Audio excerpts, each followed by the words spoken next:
Let's do this. Welcome to another installation of Behind the Boots. And by the way, I'm in my out of work togs. Hadn't showered yet. Hell of a day. Ain't picked all the ticks off of me. Got a few.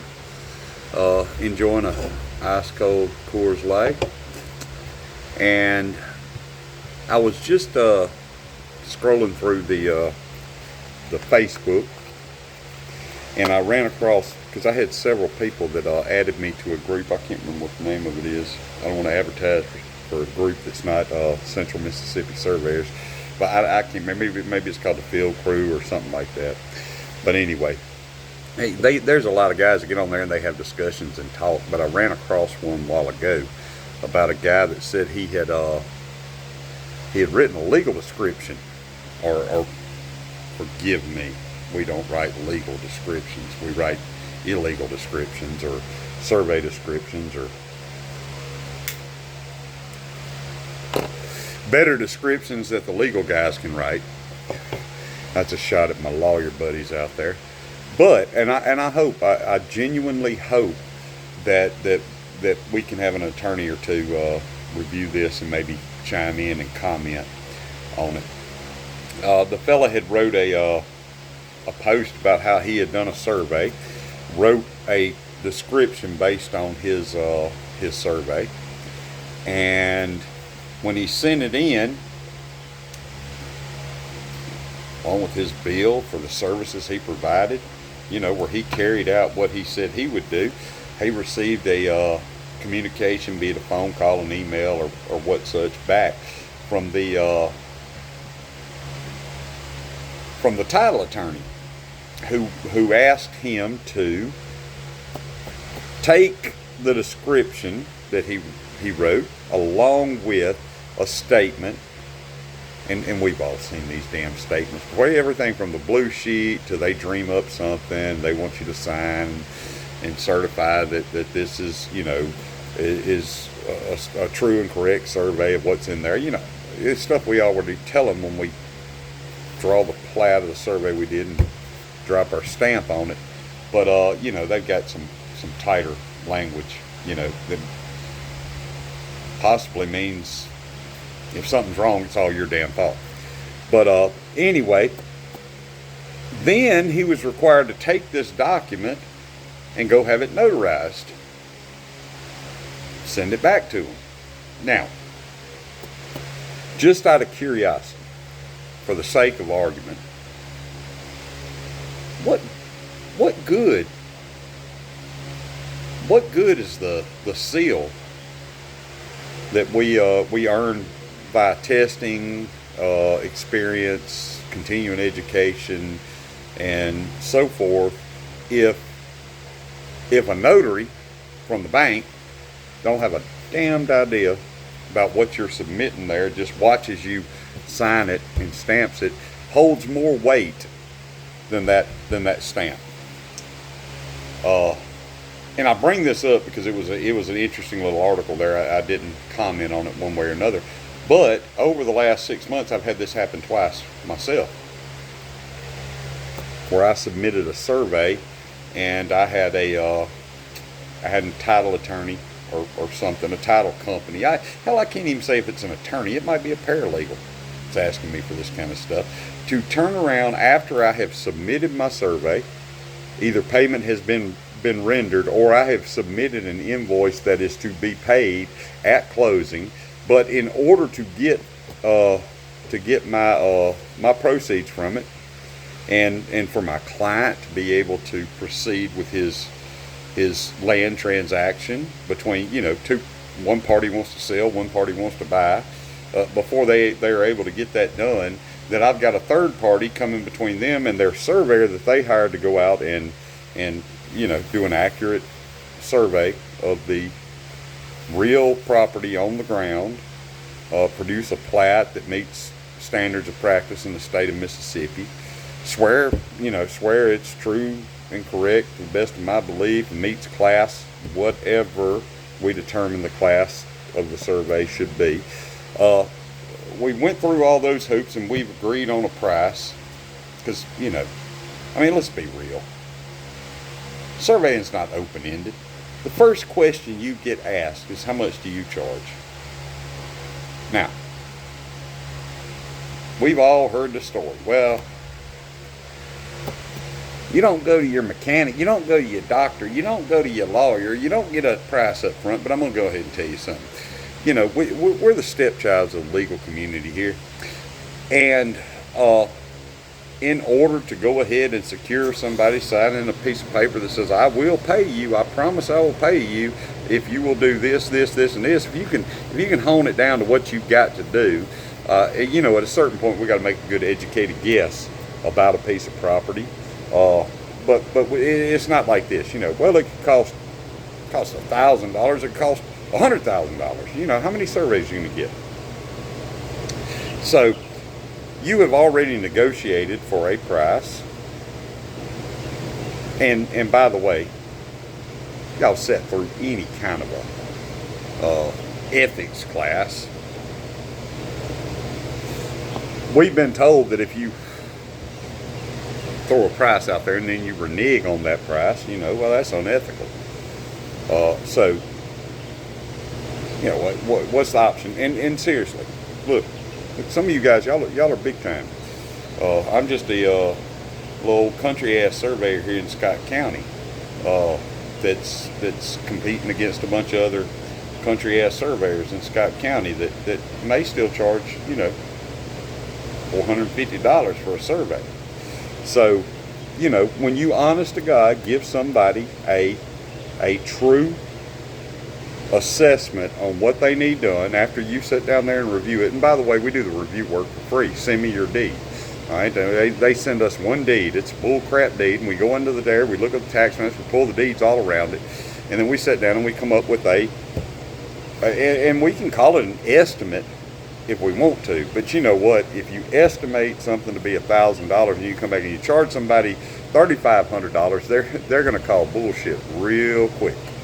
So try to stick to what we do, and hopefully we're able to make enough or use our knowledge of interpreting legal documents that we can hit the ground running, and it doesn't cost us any money, that we don't plan on it being a one-day job and end up taking us 4 days.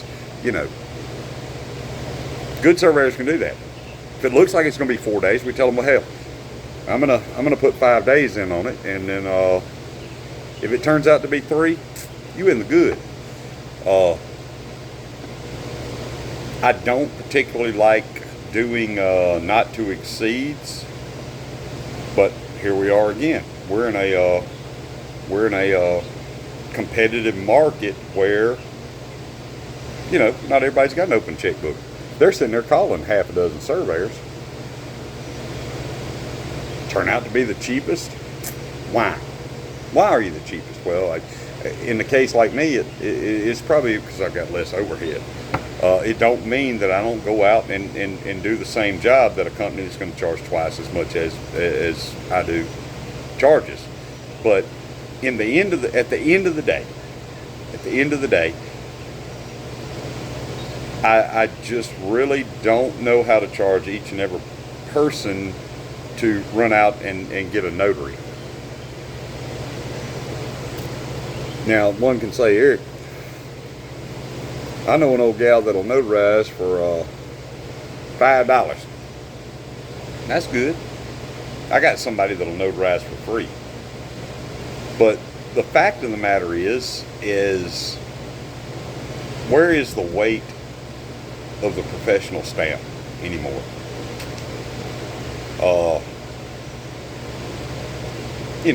If you get any Joe off the street to come out there and swear before a notary that I promise, I went out there and I pulled some cloth tapes between 4 pins and I hung pink flagging on them, and this is a true assessment, and I used my phone compass to tell me what directions we were running, and you can get it notarized.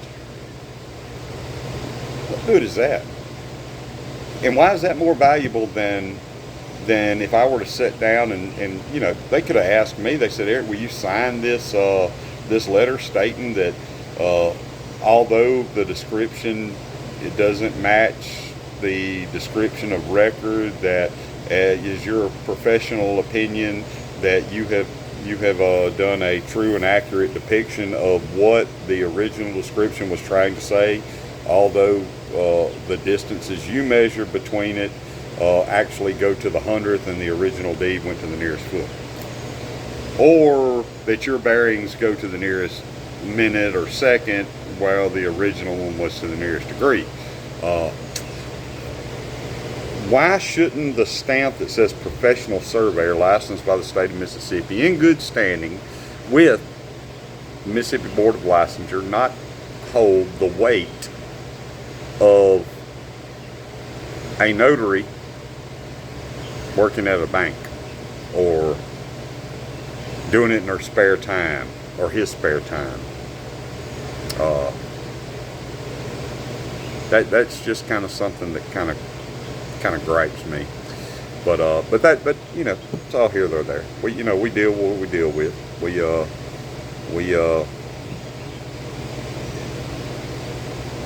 We bend over backwards sometimes for not only, and the bad thing, it's not for our clients, it's not for the folks that's paying us. I sometimes think that after I have sat down and I've come up with a fair and agreeable price for a survey with somebody, or even after I've sat down and done the survey and said this is what it tallied up to and this is what you owe me, that at the end of the day that a third party may come back and require more from me, that wasn't negotiated in for dollars. Now, we've all heard the story how, you know, and we'll go straight off to the Alta thing, but it's not just Alta, because anything that supersedes the, and I'm old school, I remember back when it was the minimum standards, but now we call it the standards of practice, but anything that supersedes that minimum can be asked for or required. But if it wasn't asked for in the original, what rights do they have to ask for? What is sad is that somebody's going to buy a piece of land and they go to their realtor, their banker, their attorney, and say, I want to buy this piece of land, here's their deed, and they want to sell this deed to me. And the guy looks at it, and they're capable enough to sit down and say, well, this thing says go 500 foot north, 200 foot east, 600 foot south, and 300 foot west back to the point of beginning. And they know it don't close, so they immediately say, well, you need a survey. So if somebody sends me that legal description, I look at it, I study it, I pull the neighbors next door. I realized that what they did was the neighbors next door was supposed to be a mirror of their property. They were all cut out at the same time, so one in the back, one in the front, whichever way it's laid out or however, and that somebody dropped 100 foot when they were chaining it back in 1978, and the legal description was wrote, and that's why it don't close. But because a piece of land might cost $10,000 an acre now, or more, or less, for whatever reason, the bank would like to have some kind of a documentation saying that we went out there and measured this and found it to be, you know, like this. All right, so if I go do that and I put my stamp on that and I say this is how it is, I'm hanging my ass out there. So where does the notary come in? Are we saying that a licensed surveyor's word, the oath that we take, the whole you know, the whole amount of bullshit about the public safety and well-being and this and that and the other, where it describes it in state law about what we are and what we do, that it's just, you know, it's not good enough for, is it not good enough for a banker? Is it not good enough for a lawyer? Who's it not good enough for? It was good enough for the seller and for the buyer when we negotiated a survey and a cost of the survey and a price. Uh, well, that's just my little rant today. What I was doing today didn't have nothing to do with none of that. Like I said, it was just something that I had read on the internet and I found kind of entertaining. And I figured we hadn't done this in a week or two, and I jumped back on here and do a little Tuesday evening ranting and raving and talking while I enjoyed a cold beer after I've been out. And by the way, ticks are out. I done picked them off. It's getting humid. I'm not going to say it's hot. It wasn't hot. It ain't got hot yet. Damn, it's humid. Y'all hydrate out there. Drink some water. I don't know why I'm telling y'all that. I'm the world's worst. I get in the truck in the morning, I got a cup of coffee. And that's it. There ain't nothing till I get home, till I pop open one of them Coors Lights. So maybe I'm speaking to myself when I say get some water, drink some water throughout the day. Don't get too hot. We all getting older every single day. Every single day we get a little older. But anyway, I really can't think of nothing else to say. Just like I said, I just wanted to bitch a little bit about that. I saw that that fella on there, and I had that had been fresh on my mind. I've been thinking about these requests, these after the fact requests that you get. And like I said, not to correct your legal description. Oh, one more thing. I got about 3.5 minutes left, because I'm going to try to make this a 20-minute video and not go any further. But I did get a call in the field last week from an attorney who I had went and done a survey for, and he didn't like my indexing information. Long story short, we were in two sections. We were in 240s of one section, and then we went over a little bit into a 40 south, because we were running along a creek or something, and the line actually drifted down to the creek, ran along the creek to a point, and then ran back north up to the 40 line, and ran on out to the road. And he said, I see you're in the north half of the northeast quarter and in the southwest quarter of the northeast quarter. And I said, yes, sir. And he caught me in the field. I was just bamboozled about it, because the survey had been done about 5 or 6 months ago. And by the way, this one has already been paid for and everything else, and here they are finally getting around to getting the deal worked out and everything like that. And he said, I'm wondering, would you have any objection to me changing the indexing instructions? And my first question was, because I don't really, don't matter that much to me. You could have said, all in the northeast quarter of the section, but I had broke it down where we were in 240s on the north, and then one in the southwest quadrant there. But he came back and said, wouldn't it sound better if you said all in the west half of the northwest southwest, instead of having all those calls in it? And I said, well, give me a few. I'm out in the field. Let me take a look at what you did when I get in. And well, we're closing today. Is there any way you can look at it sooner? Well, it just so happened I had my telephone with me. I could pull up the email where I had sent the original, and he sent me a copy of my description. He sent me a copy of what he wanted it to say, but he didn't send me a copy of the plat. When I pulled up the plat, it explained why we were in the north half of the quarter, and in just a portion of the quarter that was on the south of it. And I sent him a quick email back and said, use what I said. It's accurately depicts the quarter sections that the property's in. But like I said, that wasted 10 minutes of my time. That wasted 10 minutes of my time while I was out trying to dig a hole. And a lot of people say, well, why do you answer your phone? I'm greedy. I didn't recognize the number, and it looked like somebody that may pay me for a job. So that's why I answered the phone call in the middle of the day. And then when I let them go to voicemail, eventually I don't listen to my voicemail. So I try to take every call, even if I'm in the field working. I try to. I'll generally tell the people, listen, this is my cell phone number. You can send me a text. I can give you my email address. Send me some information on it. I'll get back to you when I get back in the office. But, this particular time, I don't know. I don't know. I'm sitting there thinking, you're closing land deals. You've got a copy of my survey plat. Each 40 is labeled. I try to do that. That comes back from engineering service. That comes back from the old days when I was taught, when we drew a plat, that if a quarter section line, 16th section line, however you want to refer to them, we always call them we just call them 40 lines.